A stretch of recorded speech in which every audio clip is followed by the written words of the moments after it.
5 pimpinan baru KPK sudah dipilih oleh Komisi 3 DPR RI. Sementara 2 nama lama yang sebelumnya sudah berpengalaman di lembaga anti rasuah itu, yaitu Johan Budi dan Busro Mukhodas, terpaksa tersingkir saat pemilihan. Sejumlah tanggapan sinis pun muncul di benak publik saat mengetahui nama-nama baru pimpinan KPK. Akan seperti apa masa depan KPK di tangan 5 pimpinan baru itu? Mampukah pimpinan yang terpilih ini bisa membuktikan ke publik jika KPK akan terus konsisten memberantas korupsi? Bagaimana pula dengan kasus-kasus besar yang saat ini sudah ditangani oleh KPK? Apakah bisa terselesaikan atau justru akan dipeti eskan? Kita akan membahasnya bersama narasumber, yaitu Koordinator ICW Adnan Topan yang akan bergabung sama kami nanti. Lalu salah satu pimpinan KPK terpilih, Saud Situmorang, dan juru bicara Pansel KPK, Betty Ali Syahbana, yang sudah ada di studio saat ini. Terima kasih sudah bergabung bersama kami, Ibu Betty. Terima kasih, selamat sore. Sore. Nah, Ibu Betty, ini kita tahu hasil sudah keluar, sudah terpilih 5 pendekar baru KPK.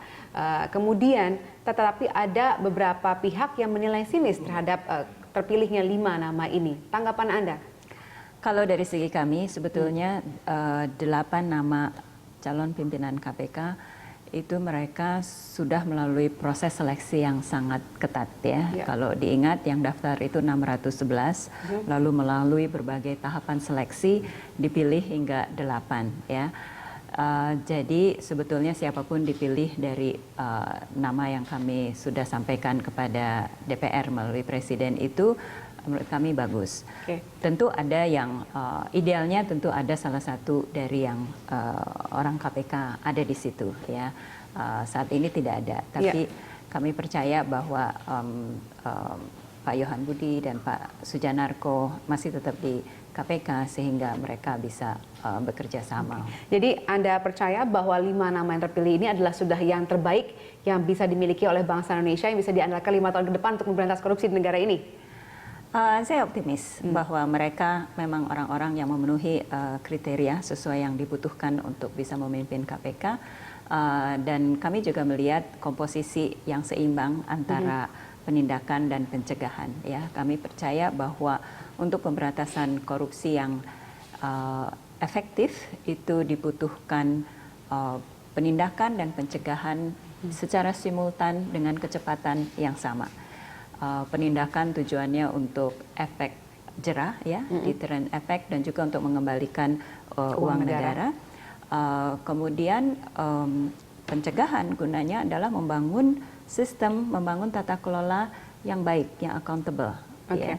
Dari maksud saya potong, ini tadi kemarin pada saat fit and proper test sempat muncul kalimat dari ketua terpilih yaitu Agus Raharjo bahwa KPK akan fokus pada fungsi pencegahan.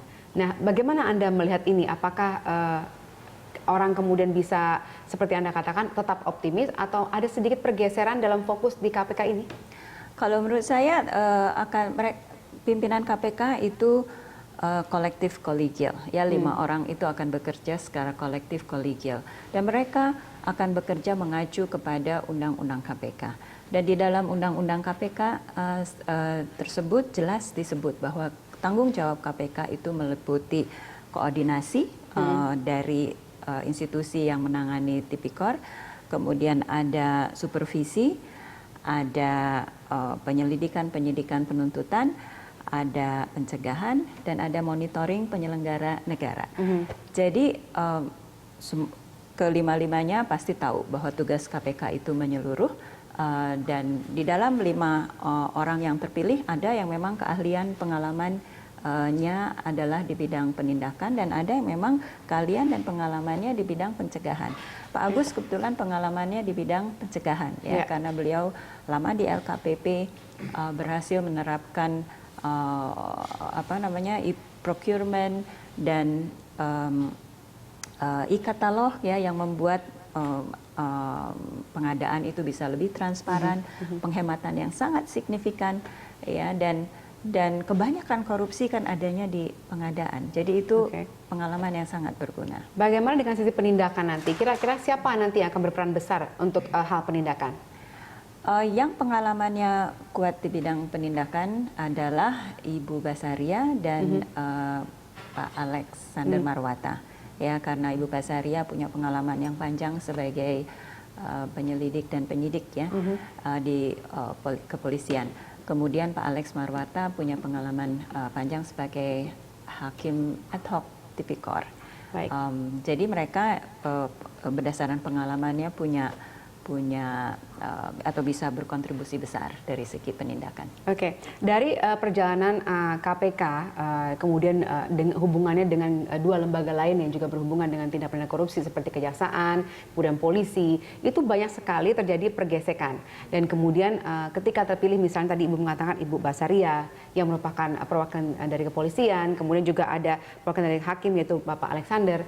Nah ini kemudian orang memikirkan apakah kemungkinan mereka bisa independen dalam kerjanya begitu. Apakah kemudian bisa terjadi konflik kepentingan justru dalam hal ini?